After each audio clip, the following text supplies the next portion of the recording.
Welcome to The Wall. In today's video, we'll be looking at several somewhat creepy stories about the behavior of some modern women. We'll also see how one woman tries to downplay what a man does for his partner, telling other women to stop applauding their husbands for doing what she considers the bare minimum. We'll also watch how a girl gets stood up on a date, leading her to say, "This is why I don't like men." Your support is super important to us. Give us a like and subscribe to the channel. We're aiming for 150,000 subscribers before the end of the year. Share your experiences and advice in the comments. That's what helps this community grow. Turn on notifications so you don't miss any videos. Alright, let's get started. I just got stood up on a date and I refuse to cry over this, but this is the outfit that I was wearing. I was wearing this white t-shirt, this blue skirt, and then these little pink tights, or these little white tights with the bows on them. And I honestly thought that like this outfit was pretty cute. I guess the guy that I was going to see did not, because I was sitting at the table and I was waiting for him, and then he told me he was on my street. I told him I didn't see him. And then he had just blocked me. I knew this was going to happen. I was texting my friend. I always know when things like this are going to happen. This is the first time, by the way, that like anyone's ever looked at me and ran the other direction. And it really puts into question, like, am I ugly? Can I not see it? Like, maybe someone needs to be honest with me. I don't know. But I was texting my friend saying, I think this guy's going to stand me up. And she was like, no, he wouldn't do that. Why would he do that? And I could just tell, because like, as like I was getting dressed to go, he was like, oh, send me a picture of what you're wearing. Send me a picture of what you're wearing. And I was like, why? Like, I felt like that was so weird. Like, he was looking for some kind of validation. And I was like, why do I need to like show you what I'm wearing? And then he was like, oh, I just want to know like how to dress. And I was like, okay, well, just dress how you normally do. Like, it's chill, right? And then I get there and he's like, oh, don't sit down at a table, wait for me outside. And like, he was running late. So I thought, oh, well, I mean, I can do that, but like, wouldn't you rather I grab us a table? He was like, well, it's as you want. So I was like, okay. So then I end up grabbing us a table because like, there's not gonna be any space left, right? Like, this place was packed. I get us a table, and the table just happens to be on the street, literally facing the direction of the way he's gonna come. So he's walking to me, I guess. He's on my street. He's texting me, oh, I'm on your street. I look around, I don't see him.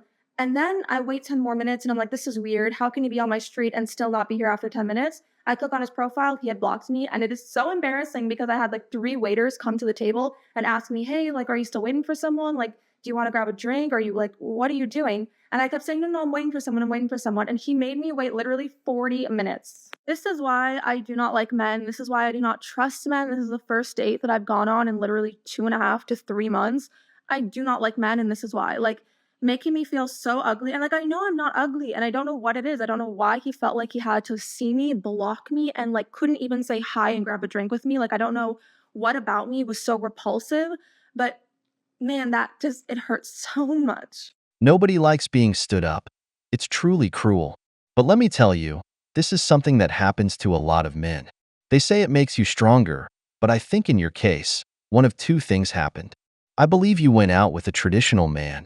He saw that woke style of clothing, how you dress like a little girl when you're actually an adult, and thought, this woman hasn't matured and could become a problem I won't be able to shake off. The second possibility is that nowadays, it's hard to tell if someone is a woman or a man, especially when they wear so much makeup and dress like a little girl. Many men avoid this because they don't want to end up in an awkward situation with someone who claims to be a woman. Those are my conclusions. Or maybe this Chad just decided to pass on you. It happens, and it's happened to almost every guy, so don't take it too personally. But now, I want you to hear the next story, which is quite creepy.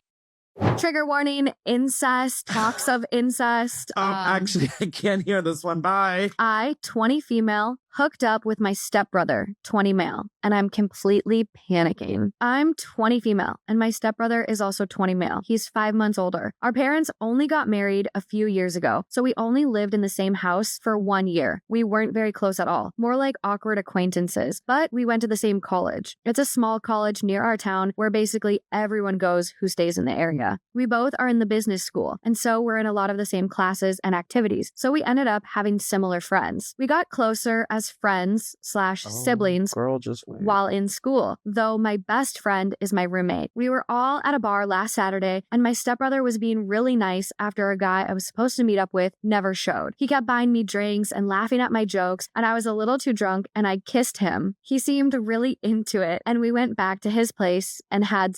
What?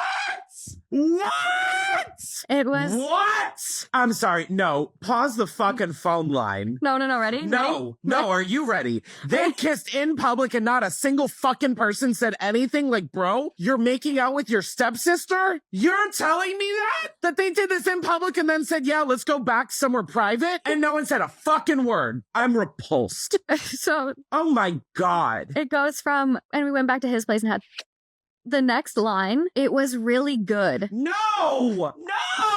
Female 20! No! And he was complimenting me so much. No! And I was kind of bummed for a minute that he's not like some random guy. But then the second it was over and I left, I haven't answered his text since. And I've been nauseous ever since. I literally feel like the grossest person in the world. I don't know if I just initiated this because no one here has really liked me and I was feeling desperate or what. I feel so guilty and I don't know if I should tell my mom or block him or what. I'm going back and forth between having an anxiety attack and remembering like things about him. What the fuck? I don't know if I should transfer. Sorry for the rant. I'm in such a tailspin. Should I cut him off? Tell my mom? Pretend it never happened and just distance myself? Try to go back to being friends? Question mark? Help. Girl, we need help. This is truly the definition of keeping it in the family.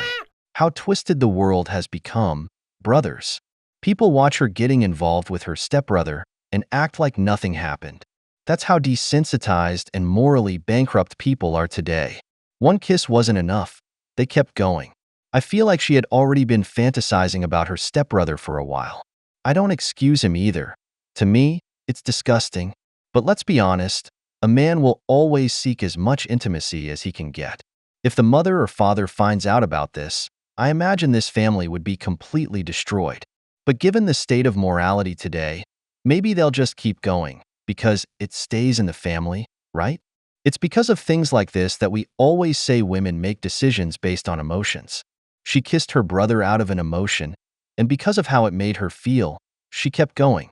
I know alcohol was involved, but even she doesn't use that as an excuse in her next update. We need professional help after hearing that. Okay, let's get back into this update. You all made me realize the big issue isn't that we're step siblings because it's not blood, but that if it goes badly, we will be in each other's lives forever. I went to the class that we're in together this morning. I skipped it on Monday because I was freaking out. And after we talked, he seemed really nervous and stressed and was worried that I wasn't okay. I told him how much I was freaking out. I even told him about this post, haha. I asked him and he admitted that he did have feelings for me, but was never going to act on them and was shocked when I kissed him. I didn't tell him anything about my feelings, but said I appreciated his honesty, but it can't happen again. He was okay with that and basically said he'll do whatever I want going forward. I'm a little simp. I'm a little bummed because I wish that he was a regular person, as in my good friend, not living in my house during winter break, and I could give it a shot. Part of the reason I think I avoided answering him for so long. He's one of the kindest people I know, and I'm obviously attracted to him. But the comments have solidified for me that it's not worth it to hurt my mom and potentially cause a rift in my family forever. That's the concern. Not when we can stop right now and stay friends. Some people were saying to just be friends with benefits, but I think we're way too close for that and it would turn into dating, so it wouldn't work. I do know this will probably be an issue with anyone else we date. However, I think it would have been an issue anyways. We hang out a lot. He's always doing things to help me, picking me up at night, opening doors for me, etc. And obviously some of that will have to stop if either of us start dating someone else. For now, we agreed to just stay friends like before and see how things go. As far as my mom goes, she really pushes for us to be a family. My dad isn't in the picture and my stepdad has kind of taken on the role of dad with my siblings. I don't think of him as my dad, but they do send me money every month, come visit me at school, and pay for my apartment. So I'm not exactly a full adult either, free to just completely make my own choices. And for the people saying he got me drunk and took advantage of me, we were at a college bar. Everyone was drunk. He was the same level as me, and I wasn't so drunk that I couldn't remember everything, so I don't think that's the case. For people saying it's fake, it's not. There's plenty of comments showing how this happens more than I realized, and if it was, I'm sure this update would be more exciting. LOL. We're going to see how it goes. We're acting normal for now. I'll update this update, haha, if anything major happens. I've been mouth breathing for like 5 minutes. My jaw has just been open. I gotta go follow this account. Even I should follow that account. This is exactly what I mean when I say that women will always act based on how you make them feel. She made that decision purely on emotion. And I've always said, the greater a woman's attraction to you, the bigger the discount she'll give. She doesn't deny being attracted to him, And she doesn't deny that she wasn't so drunk that night as to not know what she was doing. She wanted it, plain and simple. The most twisted part here is that she's only worried about what her mom will think, not about hooking up with her brother. And what's even sicker is the response from people, suggesting they be friends with benefits. Brothers, that guy is her stepbrother. I know they don't share blood, but it's still pretty disturbing, especially when her stepdad is financing part of her life. I'd like to hear your thoughts on this, but check out the next story coming up. It's even crazier than this one. You guys, this is the craziest story I have ever heard. I just have to share this. And this is why you have to be careful when you hook up with people when you're traveling to a foreign country. So this girl, I'm just gonna call her Natalie. I'll just use my name. So Natalie was traveling to, I don't want to say the name of the country, but she traveled overseas from America. And she was in this country for only a few days and she ended up meeting this guy at a bar. We're going to call him Sam. So Sam and Natalie headed off and they go to multiple dinners together, where I was told that Natalie said that he was constantly feeding her like an insane amount of food at each dinner. Like, it was her last night with Sam and she still hadn't got back to his place. And he was really adamant about her coming back home with him. And he kept asking her at dinner, like, oh, you're going to come back home, right? You're going to come back home with me? Like, you'll be tomorrow. Natalie got a little bit creeped out by it and ended up calling her sister because her and her sister were on the trip together. And she left the dinner. She didn't go back. She's like, oh, my sister needs me. I got to go, blah, blah, blah. And she said, like, Sam was blowing up her phone. Anyways, she gets on her flight. She goes back to the United States and she develops, can't even say it. She develops a rash on her back. So she goes to the dermatologist, told her dermatologist, hey, like, I just came back from this country. Like, I developed this rash, not sure what this is. Test for it, and then, let me know what comes back. So she was on campus when she got the call from her dermatologist. Her dermatologist was, why am I saying it like that? Her dermatologist was like, call me right now. So her derm calls her and she's like, what are you doing? And we come to the office right now. Police are going to be here. And she was like, what's going on? And she's like, come, I can't say it over the phone. So the girl comes to the dermatologist's office and it wasn't even the police. It was FBI. Turns out the rash that was on her back was actually a cream that was put that's used for cannibalism. So the FBI ended up asking her, like, who have you met with in the last 6 months? She told them about the guy. FBI ends up working with the police in that country. They raid the guy's apartment and they found multiple skulls and limbs that belonged to several women that were missing. And he fully intended on killing her and eating her. Apparently, like, that's the reason why he was taking her to dinner and trying to really get her full. He just, I don't even know. Just be careful out there when it comes to hooking up with people because you never know, you never know. This story sounds like something out of the Hannibal series. One thing I always tell every man is to follow his instincts. If something doesn't feel right, try to notice the red flags. This woman did, and if her story is true, all I can say is there are a lot of really crazy people out there. Here's a serious piece of advice. Don't blindly trust someone you barely know, especially in vulnerable situations, like being in a foreign country. No matter how well things seem to be going, always keep a critical eye open. I swear to God, if one more woman comes on this app and says what a wonderful, exceptional, phenomenal husband or boyfriend she has, and then describes him as kind, nice, reliable, responsible, cleans, does laundry, helps around the house, is good and kind with his kids. Let's just remember that any person that has to make a laundry list of what they consider the bare minimum is likely a person that can't meet those expectations themselves. These are the same types of women that will come online and ask men what the equivalent to flowers is for men. These are probably the same women that don't know how to be kind unless it benefits them or there's some motive behind it. These are the same women that can't take constructive criticism.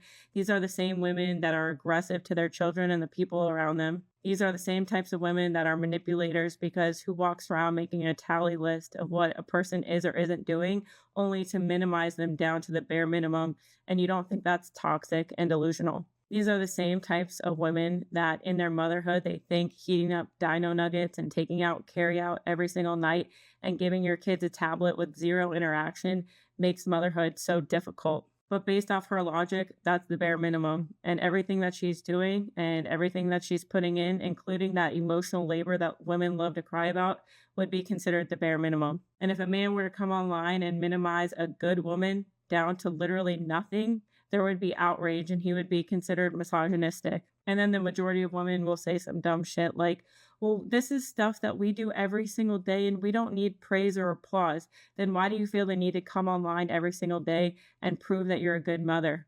Prove that you're changing through God or some form of therapy or on a healing girl era? Why do you have to come online and show all of the things that you're doing around the house if you don't need constant praise? Because you do, and you're full of fucking shit when you say that. And misery loves company, so of course she has to make this post to feel better about herself for not having any of those attributes that she listed, while simultaneously minimizing good men down because you can't attract them in the first place. But also, misery loves company, so she wants women to minimize other men for her so she can feel less shitty about her hatred for men in the first place. Okay, bye. It couldn't have been said better. The women who constantly criticize other women for having a good man are the same ones who envy that woman's luck for getting something they themselves haven't. A smart woman can sense the envy from the other, but foolish women just join in, criticizing the man and downplaying everything he does. Misery loves company. You know why that woman makes those videos? So that women with good husbands and a solid relationship dynamic start minimizing what their man does for them, making those women turn on their husbands and demand more, until they end up breaking the harmony they had built. This is why I always tell men to keep an eye on who their wife surrounds herself with and what content she consumes, because this kind of misery spreads like a disease. A lot of these women have hit the wall. They've made poor choices in men, and since life doesn't reward them for their bad decisions, they blame all men for it. But since we don't care about their opinions, they try to find women who agree with them or convince others to support their view. That's how movements that hate men come about, like the ones with women with purple hair. You all know who I'm talking about. Brothers, every day we keep proving that the wall shows no mercy. We've reached the end of the video, but before we go, the questions are for you. What do you think about women who try to downplay what men do? Why do you think that man stood her up on the date? If you enjoyed the video, make sure to give it a thumbs up, subscribe to the channel, and hit the notification bell. Your support means the world to us and motivates us to create more content. Stay tuned for the next exciting video from The Wall.